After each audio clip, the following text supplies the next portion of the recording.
Quiero arrancar esto con Ray Dalio. Llevamos muchos años teniendo esta conversación aquí, en Davos, y es un placer tenerte con nosotros. Quiero retomar directamente la misma conversación que estábamos teniendo prácticamente durante la pausa publicitaria. Llevas mucho tiempo hablando de una ruptura a nivel global, de un deterioro de las sociedades. Joe, te preguntaba si habíamos llegado a ese punto y tu respuesta fue clara. Sí, ya estamos ahí, está ocurriendo ahora. Vamos a dar un paso atrás y alejarnos del sensacionalismo para ser claros sobre a qué me refiero con esto. Lo que se está rompiendo es el orden monetario, y cuando hablo del orden monetario me refiero a las monedas fiat y la deuda como reserva de valor, ya que ya no están siendo sostenidas por los bancos centrales de la misma forma que antes, y ahí se está produciendo un cambio muy relevante. El mercado que más se movió el año pasado fue el del oro, con un rendimiento muy superior al de los mercados tecnológicos y otros activos. Además, los mercados estadounidenses lo hicieron peor que los mercados extranjeros y eso se puede ver claramente en los datos de los bancos centrales y en otros indicadores. Así que hay que entender que al otro lado de los déficits comerciales y las guerras comerciales existen guerras de capital. Y cuando informamos sobre lo que hace la bolsa, a menudo se omite un dato clave. El mercado del oro también ha subido 3 puntos. Eso mencionábamos esta mañana, estaban máximos históricos y también la plata.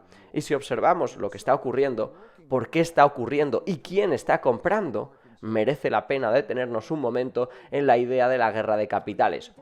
Sabemos que tanto los tenedores de deuda denominada en dólares estadounidenses, que en el fondo es dinero, como el propio emisor Estados Unidos, desconfían entre sí.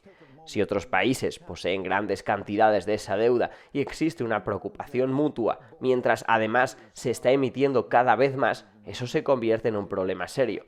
Por eso hay que explicar qué está pasando con las monedas fiat en general. Y si añadimos los conflictos geopolíticos, no podemos ignorar la posibilidad de que haya guerras de capital, es decir, que ya no exista la misma disposición a comprar deuda estadounidense. Al menos tenemos que hablar de estas posibilidades y analizar quién está comprando y vendiendo y qué hay detrás de esos movimientos de mercado. ¿Y quién creo que hay detrás? Eso se sabe y es bastante evidente. Estamos viendo a los bancos centrales y podría citar casos concretos y lo que están haciendo. Al final, la pregunta clave es, ¿qué es el dinero? ¿Qué ha sido históricamente el dinero? Cada vez estamos comprando más nuestro propio dinero. Esa es una de las grandes lecciones de todo esto. Mientras tanto, otros países, a través de sus bancos centrales, fondos soberanos y otros actores, están comprando oro y otros activos como forma de diversificación. Hay que entenderlo bien. El oro no es un metal para especular, es la segunda mayor moneda de reserva del mundo y lo ha sido siempre, lo ha sido históricamente. Por eso, cuando hablamos de dinero, y es una conversación cada vez más común, surge la pregunta, ¿es Bitcoin? ¿Es digital? ¿Cómo funciona realmente? En definitiva, tenemos que hablar de valor del dinero. Pero, ¿hay fuerzas en juego que hacen que esto sea como algo predestinado a ocurrir, teniendo en cuenta la forma en la que tú analizas los ciclos? ¿O dirías que hay decisiones concretas que está tomando la administración u otros actores que están creando en este momento, ya sean los aranceles u otras medidas? Hace un momento tuvimos a Sergio de VS y él decía que se pueden hacer muchas cosas, pero que llega un punto en el que se alcanza un umbral crítico y no se puede forzar indefinidamente, y quizá ya estemos en ese punto. Hay una serie de circunstancias que se han repetido a lo largo de la historia que son claramente comparables a lo que estamos viviendo ahora. Cuando alcanzas cierto nivel de deuda, eso implica que otros la están manteniendo como activos muertos, como los bonos, y además necesitas emitir y vender cada vez más. Ahí aparece un problema evidente de oferta y demanda. Quienes mantienen esa deuda tienen que creer en ella, confiar en que la relación entre la oferta y la demanda se sostendrá. Pero cuando surgen conflictos internacionales y geopolíticos, incluso los aliados dejan de querer tener la deuda del otro, prefieren refugiarse en una moneda dura. Esto no es una opinión, es lógico, es un hecho, y se ha repetido una y otra vez a lo largo de la historia. Entonces, Rey Dalio, ¿qué haría con su dinero? Déjame responderlo de esta manera. Si no tienes una opinión concreta sobre los mercados y te preguntas cuál debería ser tu asignación estratégica de activos, lo razonable sería tener una cartera diversificada con diferentes activos que se compensen entre sí. La siguiente pregunta es, ¿qué papel juega el oro? Cuando me preguntan cuánto oro, mi respuesta es que debería representar entre un 5 y un 15% de una cartera normal, porque tiende a hacerlo muy bien cuando otros activos no lo hacen. Eso es un diversificador muy eficaz. Si no tuviera ninguna visión particular del mercado, eso es lo que debería hacer. Y de hecho, los bancos centrales deberían tener un porcentaje mayor del que tienen actualmente. Ese sería un buen punto de partida.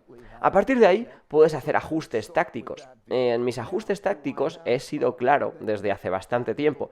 Me inclinaría menos hacia los bonos y más hacia el oro, con una exposición superior a la normal. Y eso incluso después de la fuerte subida que ya hemos tenido. Ahora bien, no se trata de obsesionarse con el rally reciente, sino de mirar las posiciones reales. Los actores que, por lógica, deberían tener oro, siguen teniendo menos del que les correspondería. Aún así, no estoy diciendo que haya que ser extremadamente activo. De hecho, creo que la mayoría de la gente no debería serlo. La pregunta correcta es, ¿tienes la cantidad adecuada para diversificar bien? La otra parte de la respuesta es que creo firmemente que estamos viviendo una extraordinaria revolución tecnológica en la que nuevas tecnologías van a provocar grandes disrupciones, no solo por los grandes actores tecnológicos, sino por el impacto que esas tecnologías van a tener en las empresas que las utilicen. Y por eso quiero que una parte de mi cartera esté expuesta a ese ámbito. Así que en mi caso tengo una combinación de nueva tecnología, una cartera diversificada y un componente relevante de oro. Ahí es donde están mis sesgos. Pero olvida mi conclusión personal, quédate con lo esencial, que es una posición neutral si eres China, Japón, Europa. ¿Qué haces con tu cartera? ¿Qué activos tienes? Eso es lo básico que tienes que pensar. Estudié los 10 imperios más poderosos de los últimos 500 años y las últimas 3 monedas de reserva. Eso me llevó a analizar el ascenso y la caída del imperio neerlandés y el florín, del imperio británico y la libra, el ascenso y el inicio del declive del imperio estadounidense y del dólar, así como la decadencia y el resurgimiento del imperio chino con sus monedas. También estudié el ascenso y la caída de los imperios españoles, alemán, francés, indio, japonés, ruso, otomano y junto con sus conflictos más significativos, tal y como se refleja en este gráfico. Para comprender mejor los patrones de China, también analicé el ascenso y la caída de las dinastías chinas y de sus sistemas monetarios desde el año 600. Dado que analizar todas estas métricas al mismo tiempo puede resultar confuso, me centraré en las 4 más importantes: la neerlandesa, británica, estadounidense y china. Rápidamente notarás el patrón. Bien, ahora simplifiquemos un poco el formato. Como puedes ver, se desarrollaron en ciclos superpuestos que duraron aproximadamente 250 años, con periodos de transición de entre 10 y 20 años entre ellos. Normalmente, estas transiciones han sido etapas de gran conflicto porque las potencias dominantes no declinan sin luchar. Entonces, ¿cómo estoy midiendo el poder de un imperio? En este estudio utilicé 8 métricas. La medida de poder total de cada país se obtiene promediando entre sí la educación, la capacidad de invención y el desarrollo tecnológico, la competitividad en los mercados globales, la producción económica, la cuota de comercio mundial, la fortaleza militar y el poder de su centro financiero para los mercados de capitales y la fortaleza de su moneda como divisa de reserva. Dado que estos factores son medibles, podemos ver cuán fuerte es cada país en la actualidad, como lo fue en el pasado, y si está en ascenso o en declive. Al examinar la secuencia de muchos países, podemos observar cómo se desarrolla un ciclo típico y cómo las fluctuaciones pueden resultar confusas. Podemos simplificar un poco para centrarnos en el patrón de relaciones causa-efecto que impulsan el ascenso y la caída de un imperio típico. Como puedes ver, una mejor educación suele conducir a un aumento de la innovación y del desarrollo tecnológico, y con cierto retraso al establecimiento de la moneda como divisa de reserva mundial. También puedes observar que estas fuerzas luego decaen en un orden similar, reforzando mutuamente su declive. Veamos ahora la secuencia típica de acontecimientos que se producen dentro de un país y que generan estos ascensos y caídas. En pocas palabras, el gran ciclo suele comenzar tras un conflicto importante, a menudo una guerra, que establece la nueva potencia dominante y el nuevo orden mundial. Y como nadie quiere desafiar a esa potencia, normalmente sigue un periodo de paz y prosperidad. Y a medida que la gente se acostumbra a esa paz y prosperidad, apuesta cada vez más por su continuidad y pide dinero prestado para hacerlo. lo que con el tiempo conduce a una burbuja financiera. La cuota de comercio del imperio crece, y cuando la mayoría de las transacciones se realizan en su moneda, esta se convierte en moneda de reserva, lo que genera aún más dinero. Al mismo tiempo, esta mayor prosperidad distribuye la riqueza de forma desigual, por lo que la brecha entre ricos y pobres, entre quienes tienen y no tienen, suele aumentar. Finalmente, la burbuja financiera estalla, lo que conduce a la impresión de dinero y a un aumento del conflicto interno entre ricos y pobres, dando lugar a algún tipo de revolución destinada a redistribuir la riqueza.